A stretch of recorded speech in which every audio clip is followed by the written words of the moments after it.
नमस्कार. तुमच्या आमच्या कुकिंग शोमध्ये मी तुम्हा सर्वांचे स्वागत करते. आज आपण नेहमी तेच कांदे पोहे करण्यापेक्षा आज आपण पोह्यांपासून वेगळा असा ढोकळा बनविणार आहोत. तर चला मग रेसिपी बनविण्यास सुरुवात करूया. त्यासाठी येथे मी 1 वाटी पोहे मिक्सरच्या भांड्यामध्ये टाकून घेत आहेत. आपण नेहमी पोह्यांसाठी जे पोहे वापरतो तेच पोहे मी येथे घेतले आहेत. 1 वाटी पोह्यांसाठी अर्धा वाटी रवा, पाव वाटी बेसन पीठ, अर्धी वाटी दही,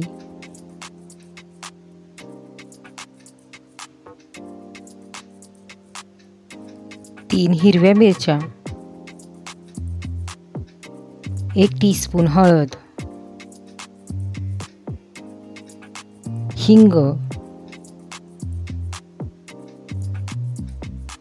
चवीपुरते मीठ.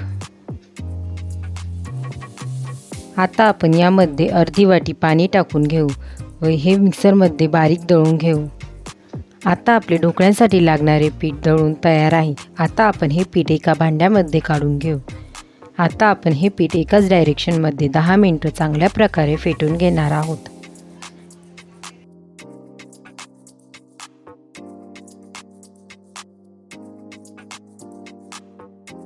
आपले पीठ चांगल्या प्रकारे फेटून झाल्यानंतर आता आपण हे पीठ झाकून 10 मिनिटं एका बाजूला ठेवून देऊ. 10 मिनिटांनंतर आता आपण पिठावरील झाकण काढून हे सर्व चांगल्या प्रकारे मिक्स करून घेऊ.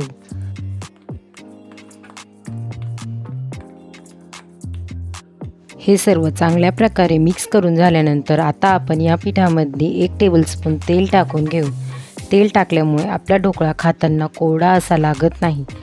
तेल टाकून झाल्यानंतर आता आपण हे सर्व चांगल्या प्रकारे मिक्स करून घेऊ.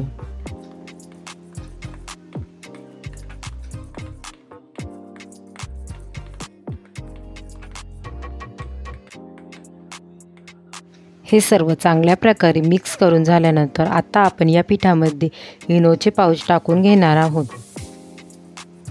तुम्ही येथे इनोच्या ऐवजी खाण्याच्या सोड्याचा सुद्धा वापर करू शकतात. इनो चांगल्या प्रकारे ॲक्टिवेट होण्यासाठी आता आपण इनोवर थोडे पाणी टाकून घेऊ व हे सर्व चांगल्या प्रकारे मिक्स करून घेऊ.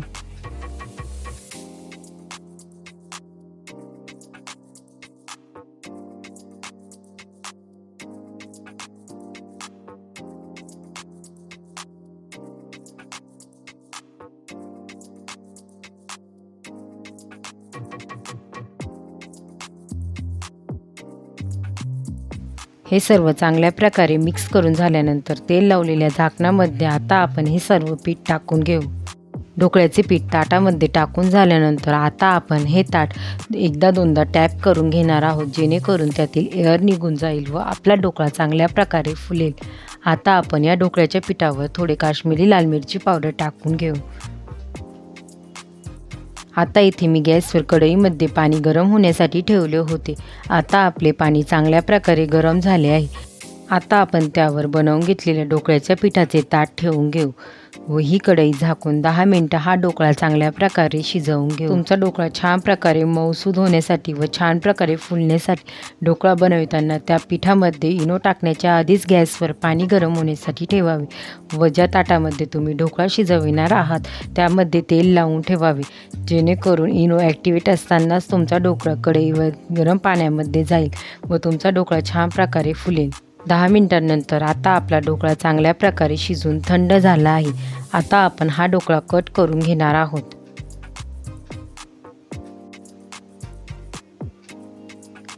ढोकळ्याला फोडणी देण्यासाठी इथे मी फोडणी पात्रामध्ये तेल गरम करून घेतले आहे.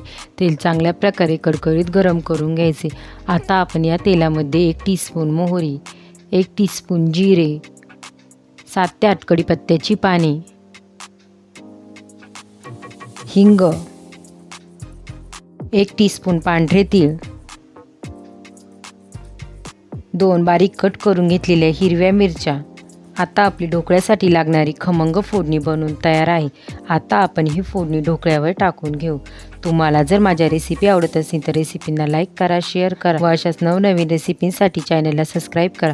त्याचसोबत शेजारील बेल आयकॉनला प्रेस करा, म्हणजे तुम्हाला माझ्या नवीन रेसिपींचे नोटिफिकेशन सर्वात पहिले मिळेल. आता आपण ढोकळ्यावर बारीक चिरून घेतलेली कोथिंबीर टाकून घेऊ. नेहमी तेच कांदे पोहे करण्यापेक्षा मऊ लुसलुशीत असा पोह्यांचा ढोकळा कसा वाटला मला कमेंट करून नक्की सांग. रेसिपी आवडली असेल तर रेसिपीला लाईक करा, शेअर करा व चॅनलला सबस्क्राईब करा. पुन्हा भेटूया नवीन रेसिपीसोबत. बाय.